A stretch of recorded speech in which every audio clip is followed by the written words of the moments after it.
ጾመ ፍልሰታ። ፍልሰታ የሚለው ቃል የሚገልጸው ከአንድ ቦታ ወደ ሌላ ቦታ ለቆ መሄድን፣ መሰደድን፣ መፍለስን ያመለክታል። ይህም የእመቤታችንን ሥጋ ከጌተሰማኒ ወደ ገነት መፍለሱን በኋላም በገነት በዕፀ ሕይወት ስር ከነበረበት መነሳቱን ለማመልከት ይነገራል። ጾመ ፍልሰታ እመቤታችን ቅድስት ድንግል ማርያም በምድር ላይ ኖራ እንደ አንድ ልጇ መሞቷን መነሳቷንና ማድረጓን ያዩ ዘንድ ሐዋርያት የጾሙት ጾም ነው። ጾሙ ከነሐሴ 1 ቀን እስከ ነሐሴ 16 ቀን ሲጾም የኢትዮጵያ ኦርቶዶክስ ተዋሕዶ ቤተ ክርስቲያን በአዋጅ ከደነገገቻቸው 7 አጽዋማትም አንዱ ነው።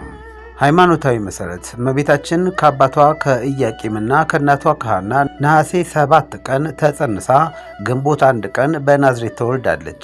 እመቤታችን በእናት አባቷ ቤት 3 ዓመት፣ በቤተ መቅደስ 12 ዓመት፣ ከልጇ ከወዳጇ ከኢየሱስ ክርስቶስ ጋር 33 ዓመት ከ3 ወር፣ ከዮሐንስ ወልደ ዘብዴዎስ ዘንድ 14 ዓመት ከ9 ወር ቆይታ በ64 ዕድሜዋ ከዚህ ዓለም በሞት ተለይታለች። የእመቤታችንን ስም የሚገልጹ የውዳሴ ጽሑፎችም በዕድሜዋ ልክ ተደርሰዋል። ለምሳሌ የውዳሴ ማርያምና የመልክዓ ማርያሞች ይጠቀሳሉ። ባረፈች ጊዜ ቅዱሳን ሐዋርያት ተሰባስበው አስክሬኗን ይዘው ወደ ጌቴሰማኒ መቃብር ለማሳረፍ ሲሄዱ አይሁድ ለተንኮል አያርፉምና ተተናኮሏቸው። እግዚአብሔር በተአምር ከነዚህ አይሁዶች አዳናቸው። የእመቤታችንንም አስክሬን ነጥቆ ከሐዋርያው ከቅዱስ ዮሴፍ ጋር በገነት በዕፀ ሕይወት ስር አኑሮታል። ከዚያ በኋላ ሐዋርያት ሥጋቸውን አግኝተው ይቀብሩት ዘንድ ባረፈች በ8ኛው ወር ከነሐሴ 1 ጀምሮ እስከ ነሐሴ 14 ቀን ድረስ 2 ሱባኤ ይዘው በ14ኛው ቀን ሥጋዋን ከጌታ ተቀብለው በጸሎትና በምህላ በፍጹም ደስታ በጌቴሰማኒ ያሳረፉት። በሦስተኛውም ቀን ተነስታ ስታርግ ከሱቃውያን ወገን የሆነ ሐዋርያው ቅዱስ ቶማስ አያት።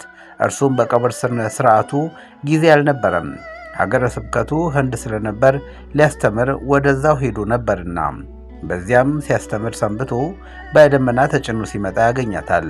ትንሣኤዋን ከእርሱ ሰውራ ያረገች መስሎት አዝኖ ቀድሞ የልጅሽን ትንሣኤ ሳላይ ቀረው፣ አሁን ደግሞ ያንቺን ትንሣኤ ሳላይ ቀርቼ ነውን ብሎ ቢያዝንባት እመቤታችንም ከእርሱ በቀር ማንም ትንሣኤዋን እንዳላየ ነግራ አጽናናቸው። ለሌሎች ሐዋርያትም እንዲነግራቸው ለምልክትም ወይንም ለምስክርም እንዲሆን ሰበኗን ወይንም መግነዟን ሰጥታ አረገች። ቶማስም ኢየሩሳሌም ደርሶ ሐዋርያት የእመቤታችን ነገርስ እንደምን ሆነ ሲል ቢጠይቅ አግኝተን ቀበርናት እኮ አሉት። እርሱም ሚስጥሩን አውቆ ደብቆ ሞት በጥር በነሐሴ መቃብር እንዴት ይሆናል? አይደረግም ይላቸዋል። ሊያሳዩትም መቃብሩ ዘንድ ሄደው ቢከፍቱ አጧት። እርሱም አታምኑኝም ብዬ እንጂ እርሷስ ተነስታ አረጋለች በማለት ሁኔታውን ተረከላቸውና ለምስክር ይሁን ብላ የሰጠችውን ሰበኗን ወይንም መግነዟን አሳያቸው። ከዚህ በኋላ ለበረከት የሆናቸው ዘንድ ሰበኑን ወይንም መግነዙን ተካፍለው ወደ የሀገረ ስብከታቸው ሄዱ። ዛሬ በቅዳሴ ጊዜ ዲያቆኑ በሚይዘው የመጾር መስቀል ላይ በሁለት ቀዳዳዎች አልፎ ተገጣጥሞ የምናየው መቀነት መሰል ጨርቅ የዚያ ሰበን ወይንም መግነዝ ምሳሌ ነው። በዓመቱ ሐዋርያት ከያሉበት ተሰባስበው ቶማስ ትንሣኤሽን አይቶ እኛስ እንዴት ይቀርብናል ብለው ከነሐሴ 1 ቀን ጀምረው ሱባኤ ቢይዙ ከ2 ሱባኤ በኋላ እንደገና ትንሣኤዋንና እርገቷን ለማየት በቅተዋል። ሐዋርያት የሆነች የኢትዮጵያ ኦርቶዶክስ ተዋሕዶ ቤተ ክርስቲያንም ምዕመናኖቿ ከእመቤታችን በረከትን እንዲያገኙ ይጾሙ ዘንድ ይህን ሐዋርያ የጾሙት ጾም እንዲጾሙ አውጃለች። ምዕመናንም በተለየ መልኩ በጾም በጸሎት በሱባኤ ጽሙድ ሆነው ይህን ወቅት ያሳልፋሉ። የእመቤታችን ትንሣኤ ድንገት እንደ እንግዳ ደራሽ እንደ ውሃ ፈሳሽ የተደረገ ሳይሆን በቅዱሳት መጽሐፍ በትንቢት ነቢያት የተገለጸ ነው። ነቢዩ ዳዊት በመዝሙር 31 ቁጥር 10 ላይ አቤቱ ወደ ዕረፍትህ ተነስ አንተና የመቅደስህ ታቦትም ይላል። በዚህም ምዕመናንን ወደምታሳርፍበት ወደ መንግሥተ ሰማያት የመቅደስህ ታቦት ድንግል ማርያምን ይዘህ ተነስ አለ። ታቦት የጽላት ማደሪያ እንደሆነ ሁሉ እመቤታችንም ለክርስቶስ ማደሪያ በመሆኗ አማናዊት ታቦት ትባላለች። ንጉሥ ሰለሞንም በመኃልየ ዘሰሎሞን ምዕራፍ 2 ቁጥር 10 ላይ ውዴ እንዲህ ብሎ ተናገረኝ፣ ወዳጄ ሆይ ተነሽ፣ ውበቴ ሆይ ነይ ብሏል። እዚህ ላይ ወዳጄ ውበቴ የተባለች እመቤታችን ቅድስት ድንግል ማርያም ናት።